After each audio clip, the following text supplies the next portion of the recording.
आज का हमारा टॉपिक है बैलेंस ए केमिकल इक्वेशन, यानी कि किसी केमिकल इक्वेशन को कैसे बैलेंस किया जाता है। बैलेंस का क्या मतलब हुआ? बैलेंस का मतलब ये हुआ कि कोई मॉलिक्यूल लेफ्ट हैंड साइड में है उतना ही राइट हैंड साइड में हो जाए। जैसे ऑक्सीजन यहाँ कितना है, इस वाली इक्वेशन में 1 है, और यहाँ पे लेफ्ट हैंड साइड में राइट हैंड साइड में कितना है, ऑक्सीजन 4 है। तो ये हमारी इक्वेशन कैसी हुई? अनबैलेंस्ड हुई। इसको बैलेंस कैसे करें, यही आज हम इस वीडियो में सीखेंगे। तो पहला स्टेप क्या हुआ कि किसी इक्वेशन में जितने कंपाउंड है उसके हर कंपाउंड के चारों तरफ एक बॉक्स बना देना। ये वैसा ही है जैसे कि हम मैथ में क्या करते हैं, मैथ में ब्रैकेट लगाते हैं, उसी तरह से हम हर कंपाउंड के चारों तरफ एक बॉक्स बना देंगे। दूसरा स्टेप में क्या करेंगे, हम काउंट करेंगे कि कितने प्रकार के एलिमेंट हैं और उनमें एटम कितने हैं। जैसे कि ये आयरन का एलिमेंट लेफ्ट हैंड साइड में कितना है, 1 है। राइट हैंड साइड में कितने एलिमेंट हैं आयरन के? 3। हाइड्रोजन कितने हैं लेफ्ट हैंड साइड में? 2, और राइट हैंड साइड में भी 2 हैं। ऑक्सीजन कितना है लेफ्ट हैंड साइड में? 1, और राइट हैंड साइड में ऑक्सीजन कितना है? 4।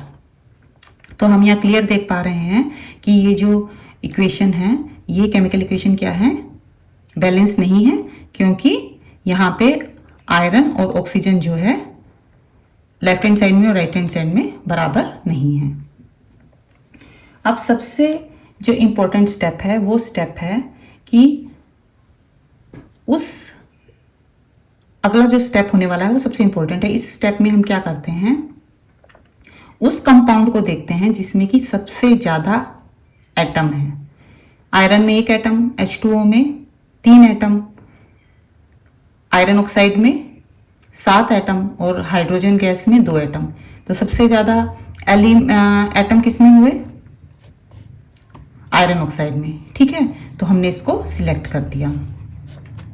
अब हम इसमें से वो एलिमेंट देखेंगे जिसमें सबसे ज़्यादा क्या है, एटम है। आयरन में कितने एटम है? 3, और ऑक्सीजन में कितने एटम हैं? 4। तो हमने किसका सिलेक्शन कर लिया? ऑक्सीजन का, यानी कि रेफरेंस पॉइंट क्या हुआ? ऑक्सीजन। अब इस ऑक्सीजन के ही हिसाब से आगे की इक्वेशन को बैलेंस किया जाएगा।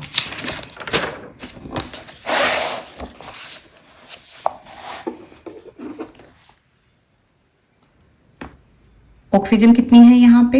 हमने पहले ही बता दिया था कि ऑक्सीजन को, फिर हमने ऑक्सीजन को मतलब कि ले लिया है। यहाँ पे ऑक्सीजन कितनी है? 4, और यहाँ पे ऑक्सीजन कितनी है? 1। यहाँ पे ऑक्सीजन 1 है और यहाँ पे ऑक्सीजन 4 है। तो इसको बैलेंस करने के लिए हम क्या करेंगे, इसको 4 से गुना कर देंगे। जब 4 वाटर के मॉलिक्यूल होंगे तभी तो आयरन ऑक्साइड के जो ऑक्सीजन के 4 है इसकी बराबरी कर पाएंगे। तो यहाँ पे अगर 4 ऑक्सीजन है तो इसको बराबर करने के लिए वाटर के कितने मॉलिक्यूल होने चाहिए? 4। तो हमने इसको 4 से मल्टीप्लाई कर दिया। अब यहाँ पे आयरन के कितने हैं? 3। तो इसको बैलेंस करने के लिए यहाँ पे आयरन के हमको कितने करने पड़ेंगे? 3 करने पड़ेंगे। तो यहाँ पे हमने क्या लिख दिया? 3। ठीक है, तो यहाँ पे आयरन के 3 हो गए और वाटर के 4 हो गए। तो अब हाइड्रोजन के कितने अब रह क्या गया? हाइड्रोजन। हाइड्रोजन के कितने एटम हैं लेफ्ट हैंड साइड में? 1 में होते हैं, 1 वाटर के मॉलिक्यूल में 2, तो 4 मॉलिक्यूल में कितने होंगे? 8। तो इसको बैलेंस करने के लिए हमको हाइड्रोजन गैस के कितने मॉलिक्यूल लेने पड़ेंगे? 4। ठीक है, तो यहाँ पे 8 हो गए और यहाँ पे भी 8 हो गए। अब हम इक्वेशन चेक कर सकते हैं। यहाँ पे कितने मॉलिक्यूल है आयरन के? 3। यहाँ पे भी 3। यहाँ पे हाइड्रोजन कितना है? 4 दूनी 8। यहाँ पे भी 4 दूनी 8। यहाँ पे ऑक्सीजन कितनी है? 4। यहाँ पे भी ऑक्सीजन कितनी है? 4।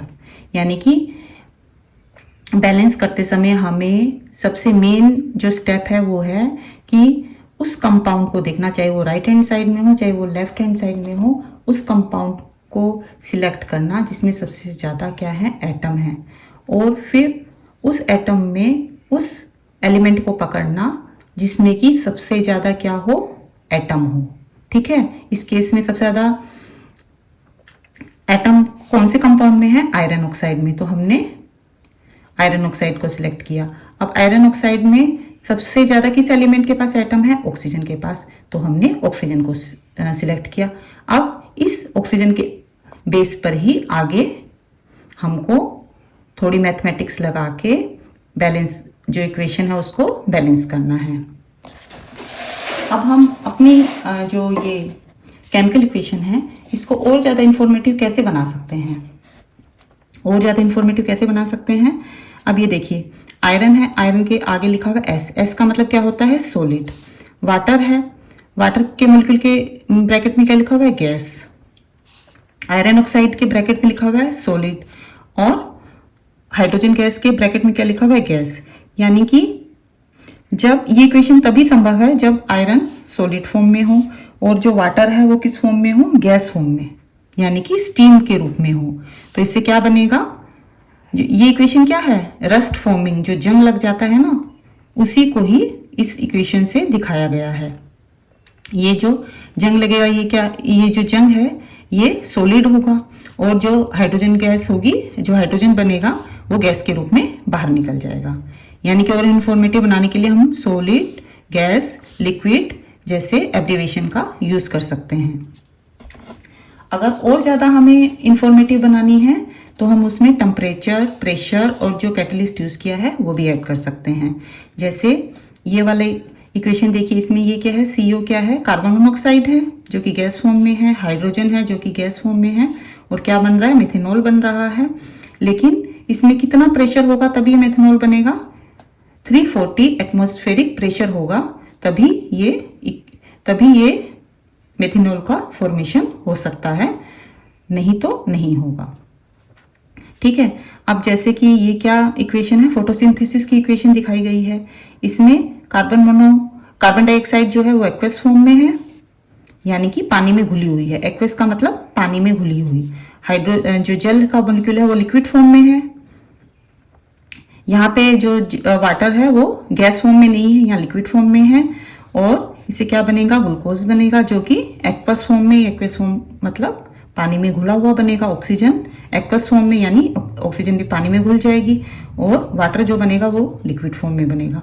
तो इसके अंदर क्या जरूरी है इस इक्वेशन में, अब कभी आप सोचते होंगे कि एटमॉस्फेयर में भी तो कार्बन डाइऑक्साइड है और जल है, स्टीम के रूप में, वेपर के रूप में, पानी भी रहता है एटमॉस्फेयर में और CO2 भी रहती है।